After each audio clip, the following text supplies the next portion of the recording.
Hey, you guys, it's your boy Eli here, and I'm happy to announce that we will be part of Comic Palooza's podcast partnership program. And we will be there live in front of all of you guys, everyone who's be attending Comic Palooza on May 26th and 28th. We will be doing a live podcast episode in front of everyone and hope to see you all there. Uh, we will be doing some cool stuff there, and I hope to see you guys there. Hopefully, a meetup. Who knows? Anyways, guys, hope to see you guys there. Anyways, peace.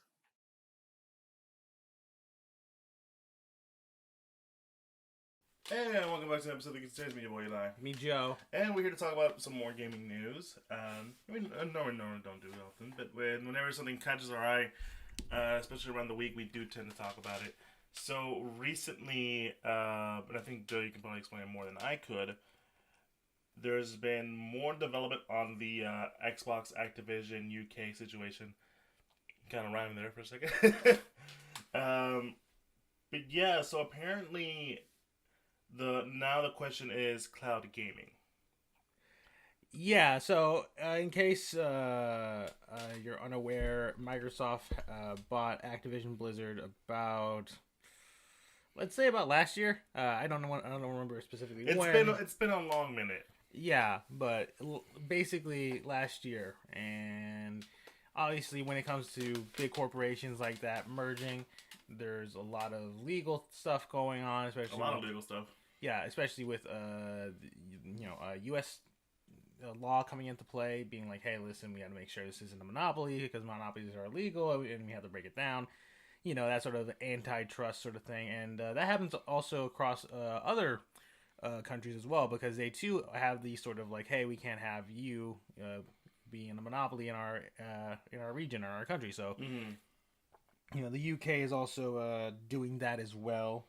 And for a while, it was seeming like the big question mark, like the big sort of road bump was, hey, Microsoft, you're acquiring Activision Blizzard, they own Call of Duty, you know, and Sony was bringing up the rightful, you know, like the reasonable argument, like, hey, they might make Call of Duty exclusive to their platform, and that's, you know, that's bad, that's wrong. And, you know, Microsoft was, you know, showing like, hey, listen, no, we'll never do that. Heck, we're even doing like a 10-year deal with Nintendo to bring stuff like Call of Duty to like the Switch and all that other stuff. And you can join us too, Sony, if you just signed the contract. And Sony was like, no, fuck that. I'm not doing that. I want you to, I don't want this deal to happen at all. So, you know, that was sort of seen as the big like crux, like the turning point. Like, well, yeah. Will the U.S. law and various other laws around the world allow that to happen? You know, and it does. And so far, I don't know the name of the exact UK, United Kingdom like government body that's handling all this corporate like merger stuff for them. But apparently, you know, this UK regulator, whose name I'm blanking out on, has rejected the merger on the grounds of the potential cloud implications Microsoft Activision Blizzard deal would do to cloud gaming. And so I guess another question is, for those who don't know, what exactly is cloud gaming? So cloud gaming is essentially the best way to describe it, and it's the way that a lot of people tend to describe it, especially with like Game Pass, is that think of it like Netflix, right? Where you can kind of stream whatever movie or show you on any device. That's cloud gaming. Cloud gaming allows you to essentially play a game of your choosing, and also it kind of depends on whether or not it's fashioned to be played that way on any device. You can play it on your phone, you can play it on your console, you can play it on your PC. Steam kind of does it right now with its Steam Deck. You know, you can play it on either your Steam account, whether it be on your personal computer, someone else's computer, or, you know, the Steam Deck, which is like their version of the Switch. And so that kind of like brings up the question, you know, if, you know, Xbox has this big deal with Activision, how that would affect cloud gaming, right? And for most people are like, well, cloud gaming, that sounds like a really nice thing, but like another aspect of it is like, it would probably make some of the things obsolete in a way. And that's a question a lot of people tend to have with it, with this cloud gaming. It's a question that was actually brought up within this conversation about the UK and the Xbox situation. Yeah. So first and foremost, it's the UK's Competition and Markets Authority that would need to approve, the Activision Blizzard deal on their end. But second of all, cloud gaming is a very interesting subject. I have not heard many people against it though. No, there's not a whole lot of people against cloud gaming, I feel.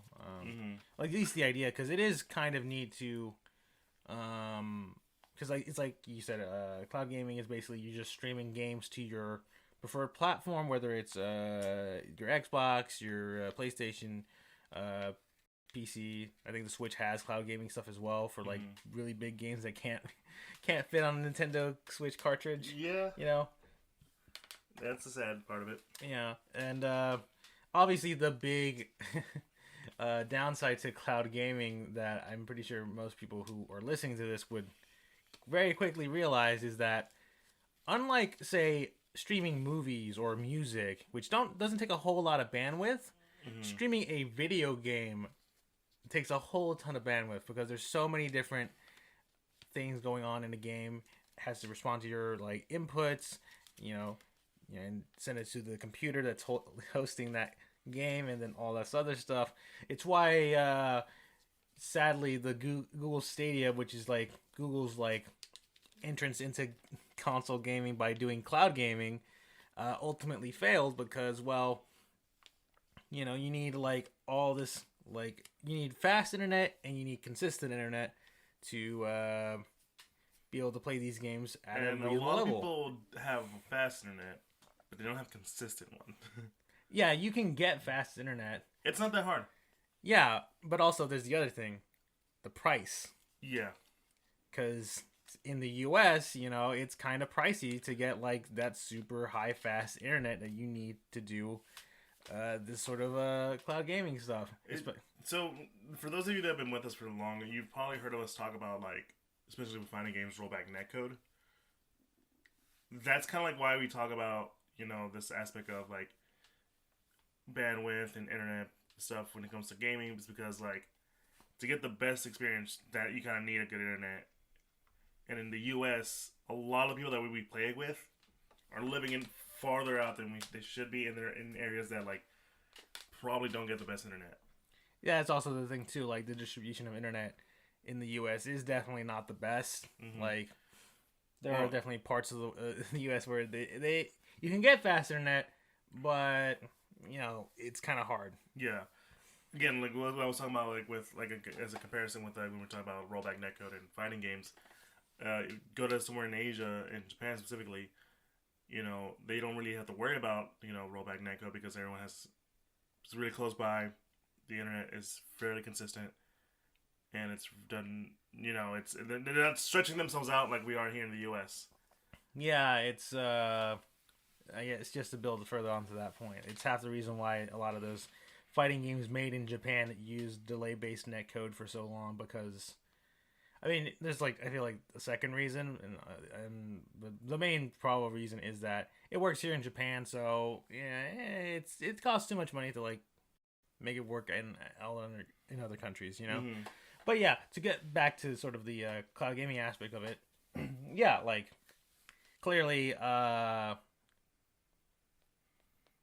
cloud gaming is kind of like, I wouldn't say in its infancy, it's sort of like it's in its growing pains, because sadly, while it is, it's a cool idea, like the market isn't really ready for it. It kind of reminds me of like VR to a certain extent. Yeah. Where like, yeah, we have VR experiences now, have the Oculus and all that stuff that are kind of affordable, and you can maybe like do some VR stuff with your phones and stuff. But to like have that like true VR experience that people like to believe VR should be, where you're like super immersed, that's, we haven't got there yet. You just have a headset and you're just kind of like, well, this is kind of neat, so it's kind of like that with cloud gaming, which is why I think for most people who have been following the Microsoft Activision deal, they did notice that like out of the two, like the Call of Duty like exclusivity thing and cloud gaming were like the two big like things, but more people focus on Call of Duty because rightfully so, cloud gaming is sort of in a space where it's like, is it gonna be a thing? Maybe, maybe not, but like, does it? Who's to say at this point, considering the landscape of how internet is sort of like distributed and stuff. So most people were just like, okay, so they're just gonna focus on the Call of Duty thing. Microsoft will find a way to make sure, hey, no, we're not making exclusive that stuff. But no, the CMA, the UK's regulator, was like, no, we feel that if when cloud gaming does get big, Microsoft will be in a huge advantage because of this Activision Blizzard deal. Yeah, and so that's where the issue or the problem is with this situation is, where do we go when it comes to cloud gaming, right? Because cloud gaming sounds like the thing that we should be, asking for, but like how what is the right way to go about it and what's the wrong way, I guess I should be asking.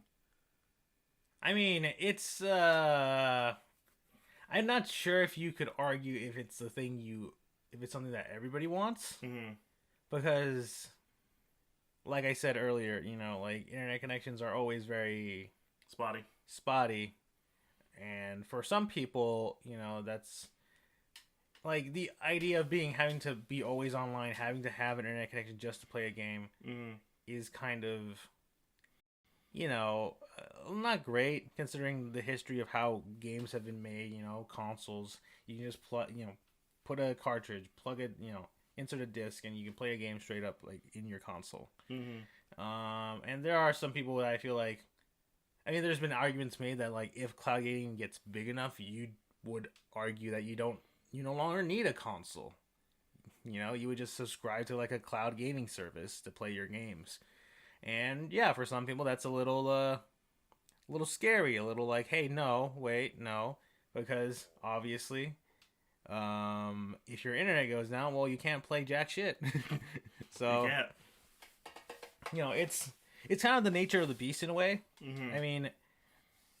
Yeah, like, you could argue, like, say, Netflix, you can download movies or shows or whatever. Like, I think a lot of the streaming services allow you to download movies or shows to your phone or computer or whatever, which is that way when the internet does go out, you can just watch it. But that's a little different when it comes to video games because the state of video gaming, like, there have been so many games that have so much, take so much space that if you were just having, like, a regular computer and you're just trying to play, say, GTA 6 on your cloud gaming thing and you're like, let me just download it in case my internet goes out or whatever, that's a big game. That's probably going to be a big game, Mm-hmm. Like, there's a lot of interesting, like, nuance to, like, cloud gaming that it's probably half of the reason why we haven't seen a mass adoption of it. Yeah. Unlike, say, streaming of, like, music and TV and movies and stuff, because, again, that stuff's a lot easier to sort of manage. Mm-hmm. And like have it be streamed and have it look at a consistent, have a good quality stream coming out. Because again, like streaming a movie takes up a lot less bandwidth than streaming a whole game, Mm-hmm. But yeah, the big argument that is being made is that, hey, Xbox, more specifically Microsoft has the xCloud stuff, which is you're streaming Xbox games to your phone or cloud gaming stuff like that. And I think the Azure servers, which are also like cloud gaming sort of servers that Microsoft uses, and they sort of see it as like, hey, if this deal goes through, then Microsoft, when cloud gaming gets big, will be in a huge advantage. Yeah, and there's where I kind of see why the problem is, why the problem is such a thing, because Game Pass is kind of like the best version of what cloud gaming, I guess, is kind of wants to be. I mean, It's you could. I mean, it's but the right stepping stone. Let's go with that. yeah, because you can't really stream a game through Game Pass, can you? No, kind of. Because I know you can you can download games off of you through your Game Pass and play them on your console, but They're still working on the phone end of that, because I've had played some matches on KI through. Now, granted, this is just like not against anyone online, because that is a lot of bandwidth for a game like that. But I'm able to play it on my phone, right, through Game Pass, and so it's not impossible for them to do it. But I think it's just like they haven't really like reached, or we haven't even gotten to the point where that we would have that. I guess that was what I'm trying to say. no, I get that. Mm-hmm. But yeah, the thing is that I feel like Game Pass isn't billed as like this like streaming service. No. Like, well, it's billed as like, hey, you can pay like however much money and you can download all these games and play them. You don't have to like Buy them, right? Yeah, like it's a like it feels more like a rental service kind of thing, right? When you think about it, like hey, listen, if you buy you download a game, you play it, you like it, you can buy it if you want. Mm-hmm. If not, you just uninstall that stuff. Because I know PlayStation does have like their PSN Now is I think their game streaming service. Yeah. Like straight up like cloud gaming kind of thing. Mm-hmm. And I heard like obviously like it needs like a specific amount of bandwidth or it won't let you do anything. Is from what I've heard. Is like, hey, listen, hey, if you want to stream this game, you need like this much internet speed, and if you don't have it, sucks to be you. Sorry, buddy. But that's the whole thing with it. Like there are other services like that, that allow that stuff. Mm-hmm. But obviously, Microsoft would be, I guess, in the eyes of the UK regulators, it would be in a position that if the deal were to go through, hey. We have Call of Duty, we have Overwatch, World of Warcraft, all this stuff. It would put them in a big position, which is why it does seem like Microsoft kinda is sort of trying to see what options they have. From what I have seen, they have like done like deals going on with in terms of like allowing their stuff on other streaming services, mainly Nvidia GeForce Now, I believe is what it was called. Yeah. I remember that one. Yeah, where you can stream games through like their Nvidia GeForce app or whatever. Mm-hmm. So it does seem like Microsoft is kind of getting on that sort of train of like doing the same thing like with the Call of Duty things. Like, hey, listen, no, Call of Duty, it's not going to be exclusive to Xbox. Don't worry about it. Heck, we're even doing a 10-year deal with Nintendo, that sort of thing. And it does seem like there's going to be maybe a similar thing with like other cloud streaming services. But yeah, it's a very much. I guess the whole thing about it is sort of like we don't know where cloud gaming is going to be in the next 10 years. Yeah. Okay. Yeah. Hence what I'm saying. Like we don't. What I'm saying. Like they seem like they're having a stepping stone to what people would want in cloud gaming. Like they have the ideas in mind, but we're not sure if we're one ready for it, and two, like are we even there enough for it? Yeah, because it's just sort of like there's so many factors that need cloud gaming to succeed to the point where it can like I guess supplant regular console gaming. But I feel like a lot of that stuff is very much super dependent on like where you live. Because I feel like we said earlier, like Japan would probably be a cool spot for cloud gaming because it does have a lot of those like consistent fast internet speeds. But even then, I don't feel like I hear anything about like say when Google Stadia came out, I don't remember hearing anything about like, oh yeah, Japan loves Google Stadia or whatever. Mm-hmm. But yeah, like that's just something of note that I feel like it feels like I understand what these what the UK regulators are trying to do. Like it feels like they're trying to preemptively stop a monopoly if it happens through it, and which makes sense. You know, that's their job and stuff. But at the same time, it's a very like, well, you don't know if cloud gaming is actually going to be successful. I mean, heck, again, Google Stadia was the first like, I feel like the first true big like, hey, we're getting into gaming. We're doing cloud streaming services. You know, that's our Google Stadia. It's cloud gaming, all right? It's the big centerpiece, right? Like I think at the time some people were like, this is going to be, you know, this is the start. Cloud gaming is here, you know, and it's here to stay and stuff. And a couple of years later, Google Stadia shuts down. Which, I mean, it kind of reminds me, this whole like cloud gaming thing actually kind of reminds me more of like, because sometimes I feel like the console makers sometimes like to jump on trends because they see it being like a big thing. Biggest example was when the Wii came out and it sold like gangbusters and you know, Microsoft and PlayStation looked at it and it was like, you know why it's the motion controls. Yeah, the Wii sold because of motion controls. So let's innovate and get motion control gaming in our consoles. So PlayStation had the PlayStation Move stuff, which was basically their version of the Wii sticks. Yeah, the Wii nunchucks and all that stuff. And really not much came out of that. No, unless you're doing like Dance Dance, whatever. Just Dance. Yeah. You're about to say Dance Dance. Yeah, I was like, wait, that's the wrong game. They still make those apparently.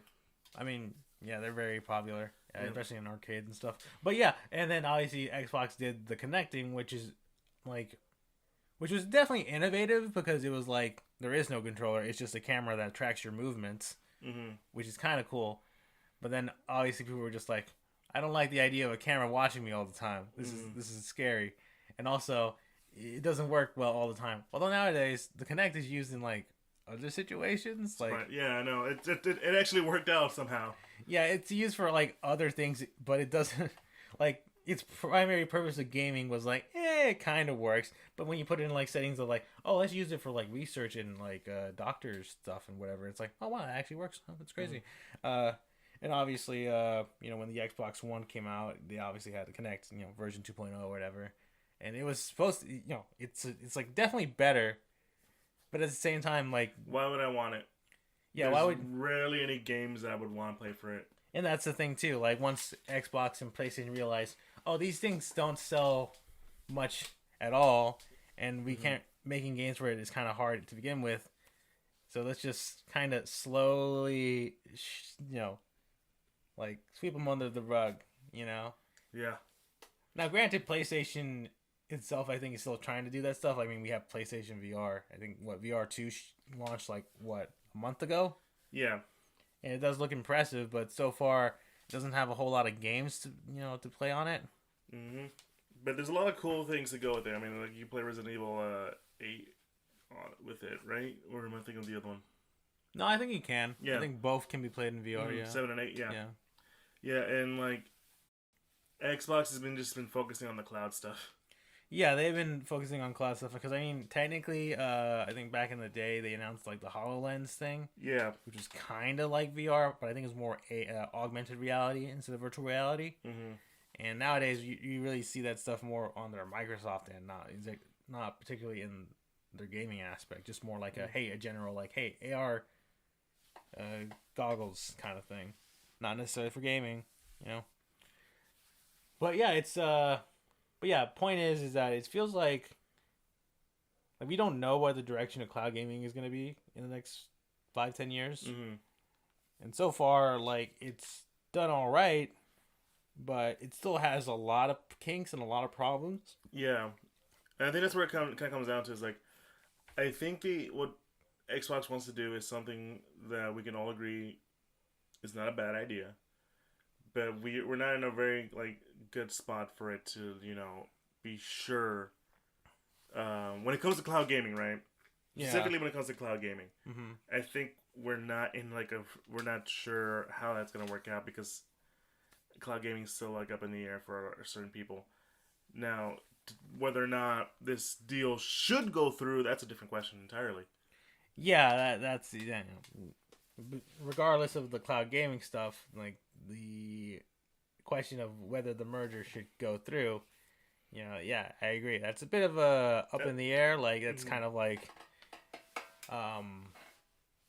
your own opinion kind of thing, right? If you think, hey, that's cool that Microsoft is getting all this stuff, they'll be a bigger competitor against Sony and how popular the PlayStation brand is, then great. And obviously there's people that's like, Microsoft is buying out all these fucking publishers. What the hell are we gonna do? Make everything exclusive on their platforms. That sort of thing. There's two sides of the argument. Both equally valid. Mm-hmm. And yeah, it's one of those things where it's a wait and see. And I feel like we said that a bunch of times when it came to this kind of topic. Yeah, it's a wait and see. I mean, like, there's a reason we had 3 episodes of this already now, 2, maybe 3. Yeah, because like it's such an interesting thing to go talk about, and it's such a lot of hurdles for Xbox just to get this these companies. And I know for a lot of people also just like, man, I'd rather these companies be in better management, and I think Xbox might be the only people that can do it. Well, I mean, in the case of Activision Blizzard, yeah, more than anything. But yes, that is sort of the big, topic coming out of that, and it does seem like, because I think I said it before. I think at the beginning of the episode, what was seen as maybe the big road bump was the Call of Duty exclusivity stuff, but now it's cloud gaming, more so than the Call of Duty stuff. But from what I've seen from most people, at least again who follow this way more and are actual insiders and stuff, it does seem more like this is more like it's a bump in the road, but it won't kill the deal kind of thing. Yeah, it's one of those things where listen. I guess the obvious comparison would be the when Disney tried to buy Fox. It was like, hey, we don't know about this. Look, we're just gonna get these things. They don't cost as much. They can keep all those other powerful side, the news and all that stuff. We'll keep this part. We're just gonna keep in this part. Well, yeah, the whole Disney Fox thing was more of Disney will take 20th Century Fox, the movies, TV shows, all the entertainment stuff, Fox other stuff, their the Fox News, Fox Sports, all that other stuff, will be within Fox. That was sort of the idea, and they're just like, all right, that makes sense. You're not getting everything. Yeah, because that was the thing.